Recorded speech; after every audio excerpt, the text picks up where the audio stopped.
your excuse as to why you haven't started an Airbnb or haven't gotten into real estate or just even started a business is that you don't have the funds, I'm going to teach you how to get the funds in this video, so that way you don't have that excuse anymore on why you can't do the thing. In this video, you're going to learn the method I used in order to get $150,000 in funding within 6 weeks. And I used this, for my case, I used it to fund my Airbnbs without using any of my own money. But you could use this for pretty much any sort of real estate transaction. There's a few where it won't apply, but we'll talk about that. And you could also use this to fund your business if you are deciding to start a business. And so we're going to talk about it. There's no gatekeeping. I'm going to break it down. How exactly did I do this? What is this method called? We're also talking, how do you use it for yourself? I'm also going to talk about the other ways that you can use it outside of just Airbnb. So what are some of these other ways in real estate, not even real estate, that you can use it? Like literally just think this is your go-to video if you're wanting to know how to get into Airbnb or real estate and you don't think you have the money. I'm going to tell you how to create the money out of thin air. Okay? If all that sounds good, let's go ahead and get started. Before we get into it, I'm Faith. I am an Airbnb investor. I go and do arbitrage primarily, and I also do interior design. I create videos on my Airbnb business so you can watch me eventually make it to millions, and also talk about mindset, a bunch of other fun things on the channel. It's still pretty new here. I think as of posting this, I'm less than 100 subscribers, so subscribe below if you're interested. And also if you want me to create more videos about money and how I manage my money and use it for businesses, all that fun stuff, happy to do it. Let a girl know. Now let's get into it. Okay, the first question you're probably thinking is, what is this method that she's even talking about? This method is called credit stacking, okay? Now, before you go click off and go look at your credit stacking and all the different things, oh my God, it doesn't work, or this or that. Yes, it does work, but it depends on who you do it with, because there's a bunch of different people who offer credit stacking as a service. So they essentially, you're paying them a fee to go and get this credit for you. It depends on who you work with on whether or not this is going to work, first and foremost. And so I can drop a link below in terms of the company I work with in order to get my credit stacking. And I can talk more about them if you guys are interested, but the company's called Zero Interest Mastery. That's who I use to do my credit stacking. Now let's talk about what credit stacking even is. So it's basically where you get a bunch of business credit cards and you use them to fund your business. So you get high limit cards. We're talking, I think this one's at 50,000.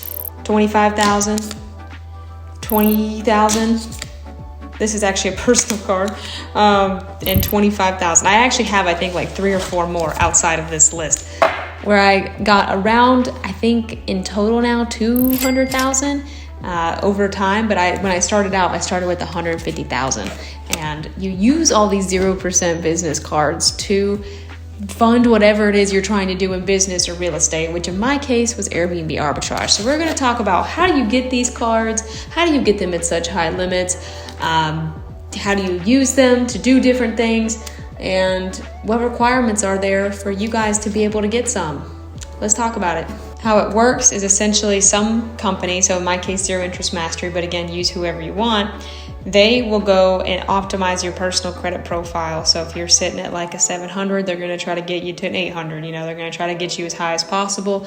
They're going to optimize your personal credit and use your personal credit to go apply for these cards. But these cards are not going to appear on your personal. So let's say you have a $50,000 Chase card, but you have $49,000 on the balance of it. So it's pretty much maxed out. That will actually not show up on your personal, but you are responsible for it. So by that, what this means is on your credit, if you're, let's say, going to go do something that requires your personal credit, maybe you're buying a car, they're not going to see that you have all this business debt. But so then in that way, it is not visible. But in terms of responsible, how you're able to get this credit quickly and compared to other means of funding is that you're doing what's called a personal guarantee. And so a personal guarantee basically says, okay, if you can't pay off this debt, we're going to hold you liable, not the LLC. I mean, the LLC is liable first, but if they don't pay, then you have to pay because it's attached to your credit and your SSN, right? And so it's a little bit more risky in that way because you are again, personally guaranteed. You got to pay the money. They're going to come for you. They're going to come to collections. They're going to do bankruptcy, whatever it is, to get their money. Now, this is different than going the traditional business credit card route where you don't have a personal guarantee and you're using things like a Dun & Bradstreet or trade lines. This also can work, but it usually takes over 6 months versus if you're willing to put in a personal guarantee, you can get this funding anywhere from 2 to 6 weeks. Now, this depends on your existing credit profile. So for me, this took me around, I think, between 4 and 6 weeks, just because I'm trying to get as much as possible. And so there were a bunch of steps involved for me to get it done. But you could get it in as little as 2 weeks, depending on your existing credit. Anyone who's saying that you could do it within days is not taking the time to do it properly. So that is a red flag, and look out for any company or consultant that's saying you can have it done in days, because you can, but you might not get the maximum amount you could have gotten. And so just something to keep in mind, that this is a 2 to 6 week process versus, though, compared to a 6-month process of going the traditional business credit route. And then you also have to think about other types of financing like loans and things that sometimes can be even longer than that, or they require more proof of income, which kind of leads me to the next section here. What are the benefits of this? Why would you do this? So let's talk the benefits of it versus maybe some other types of ways of getting financing. We've already talked about the timing. This is fast. You're going to get this money within 2 to 6 weeks, maybe less, but I feel like 2 to 6 weeks is actually realistic. And in terms of the amount, you're looking at anywhere from as low as $20,000 all the way up to $200,000. It's rare to get over $200,000 just because there's only so many 0% cards out there and so much that you can get on a brand new LLC. So I would say the maximum is $200,000. So if you're looking for more than that, then you would probably have to combine this with some other different ways of getting the funds. You also don't need proof of income with this. So as long as you stay within a certain parameter, so if saying, the business is X amount of revenue or X amount of employees, something that's not ridiculous, they are not going to ask for proof of income. What this basically means is you could sign up for an LLC today and you can get that funding within a day or two, as long as, the LLC is formed and you have an EIN.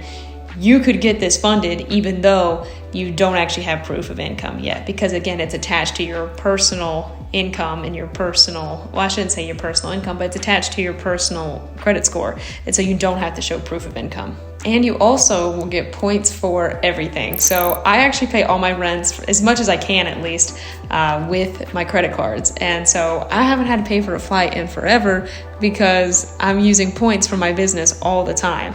And so you can use the credit for points and travel, and you get all the credit card benefits, but they're for business expenses. Versus if you're paying for everything in cash or debit, you don't get that. This is not financial or legal advice. I should have said that in the beginning, because what I'm about to say, like in terms of using credit for everything, sounds kind of crazy. So again, this is not financial advice. My accountant thinks I'm crazy. So just to put it in perspective. Now we kind of have an idea of what it is and why we love it. Why do we hate this? Why is it risky? It's attached to your personal credit, okay? So that means you could get bankruptcies, collections coming for you if you can't pay off the business debt. So what that means is you need to have a proper business plan, okay? Make sure that you have a way to pay off this debt. And we can actually, we'll talk about it in a later portion of this video because I think it's helpful. You can actually roll over this debt into a different LLC or into different cards and continue to evade interest for more than 12 months. It's a little bit of an advanced trick, but you know what? We don't gatekeep out here, so I'm gonna tell y'all how to do that too, because I've done that and managed to roll over all my debt, because my 0% actually just ended at the end of August as I'm filming this, and I needed to roll it all over so I wouldn't be hit with a lot of interest. So I just did this. I'll talk about my experience doing it, but that is something to factor into this, is this is very high interest debt after that 12-month period, or sometimes 18-month. You get the point. Versus other types of loans might be lower interest, but you don't have that 12-month period. So that's something to factor in whenever you're trying to decide whether or not to credit stack or get funding. Can you actually pay this off within 12 months? Because if you can't, or if the odds of it are low, it's probably not the best type of funding for you. But if you can, then why not? Because it's by far the cheapest capital out there. Okay, so now we know what credit stacking is. We know that it's high key the way that I've paid for everything. And I can give some more examples later in the video on how I've used it personally, like in actual hard numbers. We know why we love it. We know why we hate it.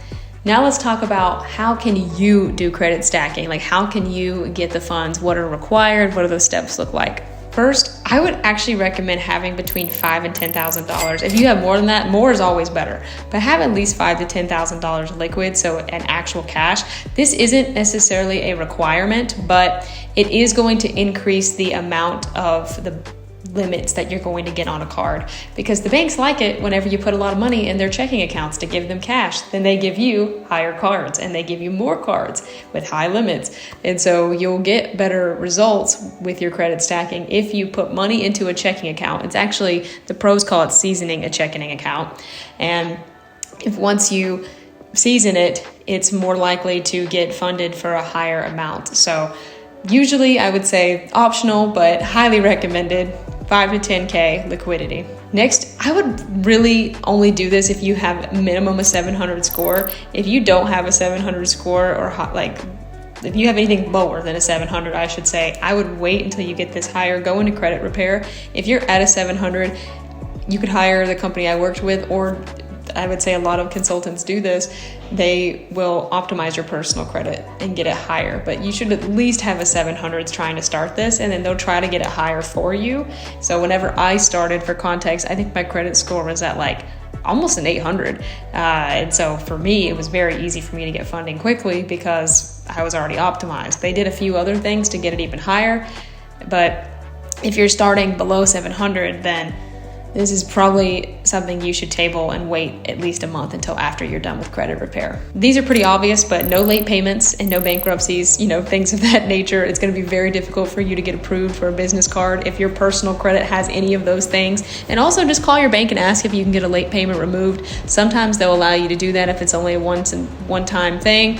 But if you've consistently had late payments, it's going to be difficult to get those removed. The last thing is no high balances, okay? So if you have credit cards that have high utilization, so let's say you have a card that's like $10,000, you want this balance to be 30% or lower. So in this case, $3,000 or lower.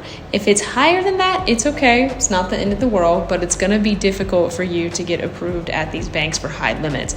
They wanna see low utilization and consistent paying, what is this called? Consistent payment history. And if you don't have that, because either you don't have a lot of credit built up or you have a really high balance on all your cards at your banks, it's going to be difficult for you to do this. So to recap, you need ideally between $5,000 and $10,000. Optional, but definitely going to help. A 700 minimum credit score, no late payments or bankruptcies, things like that, and no high balances. 30% is the rule here, 30% or lower. If you meet all this criteria, yay, you can get credit stacked and you can get funded, okay? If you don't meet these, I recommend going into credit repair or figuring out which one of these you don't meet and then make those adjustments, because it's going to be difficult. Anyone who says they can get you funded and you don't meet these, they're not necessarily lying. They could still apply for these cards, but you're not going to get the best bang for your buck. You're not going to get the highest amount possible. It's better to get your personal credit right first and then go do all of these things. So now you understand how you could get these cards. What do you actually do with them now that you have them? I'm going to give you some examples of how I've used them, and then I'll give you some examples that aren't like Airbnb arbitrage specific. So in my case, the Airbnb arbitrage, if you don't already know what that is, I sublet properties. I don't buy them, okay? And I use these funds primarily to furnish all my places. I was able to pay off the furnishing for most of them within the year, and we'll talk about the ones I couldn't and how I rolled that over later. But you could use this for furnishing. You could use this to fund a deposit, or you could also pay for your rent through liquidation, which we'll talk about later. You could also use this to pay for photography. Think anything that is required to get an Airbnb up and running. You can actually use credit to pay for that. So that's an example of how you would use this for arbitrage. Now let's say you are like, I want to actually buy an Airbnb. Can you use this as a down payment? And can you also use it as a down payment for your actual home? Yes-ish, okay? So it depends on the type of lender you're working with. If you're doing a traditional mortgage or traditional financing, they are not going to let you liquidate a credit card and pay it as a down payment. They might, but like the odds are low, okay? Where this is going to work is if you're working with a lender who is used to doing more creative type financing. So they're used to working with sub-2s, seller financing. They're just more real estate investor friendly is maybe a better way to put this. And I can also link below some of the lenders that I personally have connections with that work with our type of funding as well. So there is a way where you could essentially go into the deal without any of your own capital and be 100% leveraged, because you got, let's say, 80% funded through the lender and then the 20% funded through credit stacking, and then you liquidated it and then used that money as a down payment, and then you use the rest of the credit stacking to pay for your furnishing or whatever else if you choose to furnish it. You can also use this for other types of real estate projects as well. So if you're not familiar with gator lending, you could also be a gator with this and make the money back very easily. You could also use this for fix and flips to pay for the renovations. You could use this for long-term like BRRRRs as well. Pretty much anything that requires some sort of renovation or furnishing, anything of that nature, this is a great use for that. The down payment is on a case-by-case basis on the type of lender you're working with, whether or not they'll allow you to do that. But it is by far the cheapest capital when it comes to acquiring real estate, because you're getting it for 0%. But if you're paying these consultants and companies to get it for you, they're usually going to charge you around 10% of whatever the funding amount that is that they get you. So if you get $100,000 of funding, then they're going to charge you $10,000. Now, 10% is still a lot better than most mortgage rates, and it's only that 10% on that tiny amount versus, a 60-year mortgage. So it tends to be the cheapest capital in the world. And you also get points back. Like I stand credit stacking, okay? If you can't tell, I stand it. I love it. I have way too many credit cards. Now you know some of the ways that you can use it. You know how I've personally used it for my own. Let's break down 2 little bonus tips that are pretty important that I feel like are not talked about a lot. The first being, you can liquidate these credit cards, okay? So if you've ever heard of a cash advance, it's not a cash advance, but it's the same concept where you're turning that credit card into cash. So then you can pay for it, again, like a down payment, or if a contractor requires cash payment, you get the point. It's in a debit account instead of a credit card, okay?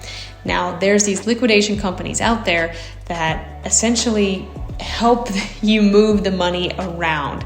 So for example, you can move money, like in my case, I moved money from a Chase credit card, I liquidated it, and I moved it into a US bank checking account as cash. So that way I could do the second bonus tip here, a interest arbitrage or an interest rollover. So these 2 things, you don't have to do, like you can liquidate at any point, but you don't have to always do an interest rollover. But in order to do an interest rollover, you typically have to liquidate, okay? Hopefully your brain is like wrapping all of this information. I know it's kind of a lot, but we don't gatekeep, so you guys got to know. And in this case, I had US bank checking cards and also some Amexes that had some balances on them, and the 0% was going to end soon. I don't want to pay interest, right? And so I go and get another card at Chase, and I turned it into a $50,000 card because you can combine credit limits at Chase. I then go to the liquidation company and I say, hey, can you liquidate this and turn this into about $50,000 in cash? Technically $49,500, I think is what I got, or $48,500, something along those lines. Then they moved that money. They basically charged the credit card and they moved that money. They charge a 6% fee to do this.